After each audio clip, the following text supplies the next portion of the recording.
On this episode of Flip the Script with Metro Plus Health, I'm here with Josué Cáceres, the head of VX Writers in the Bronx. Yeah. And he's flipping the script on literacy in the Bronx by making it more accessible and relatable. Growing up in the Bronx, what was your experience with the literary scene? I've always been a writer, creative, poet.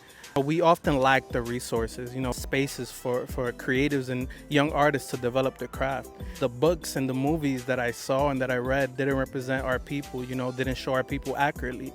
So that's really why I started BX Writers. Often when I go to schools and I speak to the students, I come as I am. I talk in their language, I show them that I'm from their neighborhood. And we try to show the youth that you're able to create in your home. You don't necessarily have to leave where you're from. As a Bronx native, how has your relationship with writing evolved throughout time? Growing up, a lot of the books and media that I consumed wasn't really speaking in my voice, wasn't people from my community. So what I wrote was sort of what I read and what I saw. It wasn't in my voice. I didn't have a voice necessarily growing up. It wasn't until, I left college and I started connecting with my community where I found my voice. I started talking in my language, in my slang, talking about my neighborhood, talking about the Bronx.